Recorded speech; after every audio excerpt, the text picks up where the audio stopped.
And today I'm going to show you how to plant shallots in a 12-inch by 12-inch container.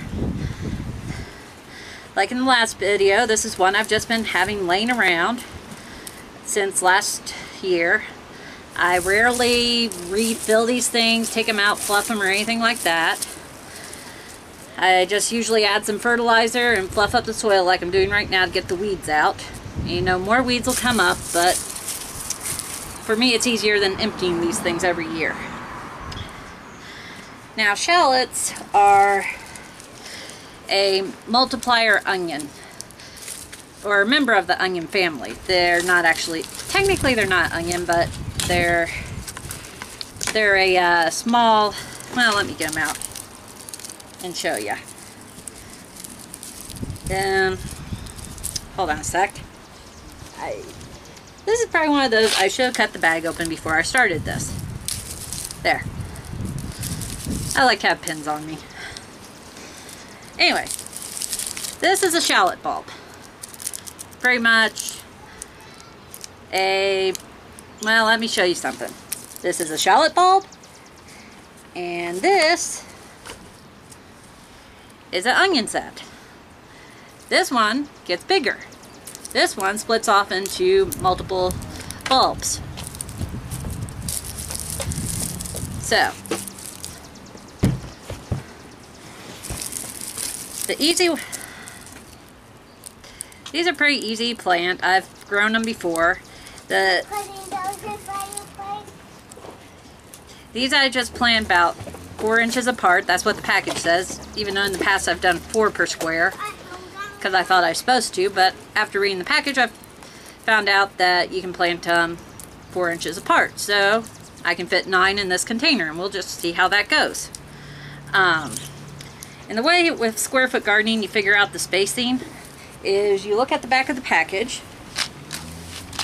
and right here it'll tell you how far apart to plant your plants. And the theory is that since you're doing a square foot, you space them the distance apart the plant needs. Because in traditional gardening, they plant them in rows, and you have enough space between each row to get the tiller through to weed. In square foot gardening and raised beds, you don't need a tiller. You just, except for at the start of the year if you want to till the bed. So all you do is just space them the plant distance apart, and they do fine. Sometimes it works, sometimes it doesn't, but I'll go into that when I start planting my beans. Anyway, so there's going to be 9 of these per square foot.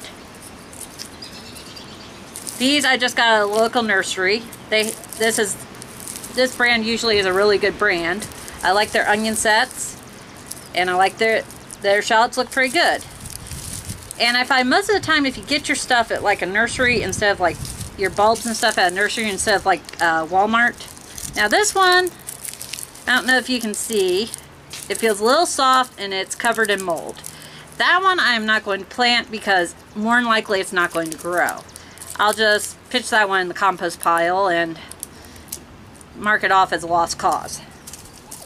But a good bulb is like this, doesn't have... Okay, give me 1 sec while I go grab that. You're not supposed to do that, by the way.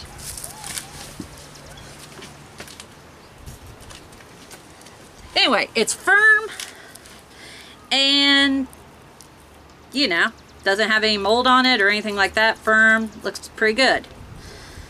I got one iffy one here I'm planting, but no, it's not that one. It's one of these. But I'm going to try it, see what happens. But yeah. This one, it has a yucky one right beside it. I should just pull that one off, throw it in the compost heap, trash, whichever you choose. And the rest of this looks pretty darn good, so just go ahead and plant it. There, 9. Now the thing about shallots is you don't want to bury them like onions. What you want to do is, well, first thing you want to do is fertilize the container, which I didn't do. And then plant your shallots. So, once again, my basic fertilizer, Osmocote, Garden Tone, and Kelp Meal. once again, make sure you put your spoon back where you got it from, so you don't have to go digging around looking for it.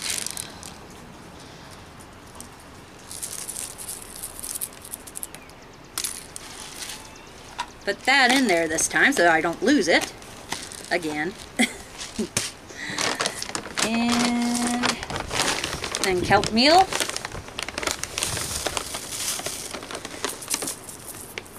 Now kelp meal is one of those things where it's organic fertilizer. It's a 1-0-2. I'm putting it in here more for micronutrients than anything else. And they say it's supposed to help your plants grow.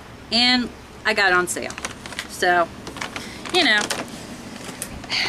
you can probably look up videos that explain more in detail what kelp meal exactly is. I have all the knowledge in my head, but I really don't want to bore you and put you to sleep. So, I'm just saying I'm using it for micronutrients. So, spread that on there. Toss that in there. Mix this in really good. And now, like I said before, you don't want to bury your shallots, you want to put them down about like that. Now I do have some shallots out in the garden. See, this one I'm not sure of.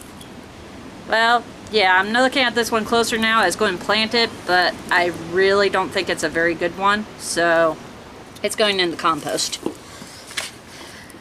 But I got some shallots in the garden that are buried, but that's because I put a crap load of mulch on top of them in the fall. And they seem to be doing fine, so we'll see what happens with them. Yeah, another one that's not really that great. You just gotta be careful, because you want to get stuff out of these, especially if you're doing containers. Because with containers, space is a premium. Like, if you have a giant garden, if you lose a few plants, you can plant iffy stuff. But, like a container garden, you want to make sure you get a crop from these, because you don't want to waste space with a container that's not doing anything. So let's check the rest of these. Yuck. And that one looks okay. So as you notice, I have 8 here, and I have an extra spot. So rather than waste space in the container, I'm going to put in this one of my onion sets I have. The one I showed you earlier. I'll know it's an onion because it's not going to split into multiple bulbs in that. So I'll just put this in here to take up space. And with onion sets, this is the bottom and this is the top. If you plant it upside down, it will not grow. Or it might grow, it might go really weird, funky. Either way, plant it the right way up the first time, you won't have any problems. And they're supposed to be a little hard, look like this, nice. Not, I have some here I got at Walmart for $2.50 that are not quite as nice. Well, actually these don't look that bad the way they usually do.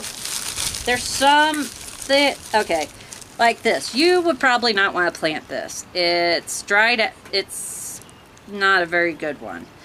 So, you want to stick with the ones you know will produce something, that way you get a crop. So, that one you can bury up to there, leave the little nub sticking out. That's pretty much all you do. It's simple, easy. With containers, you shouldn't have too many weeds. And in a few weeks, I'll show you how to mulch these so you hopefully can conserve water and might not have to water as much. So we'll see how this goes, see how many we get out of here, and in the fall, well, actually probably about July, I'll show you what I get out of here. Thank you for watching. Catherine, you want to say hi? Come on. Alrighty. Thanks for watching. Bye.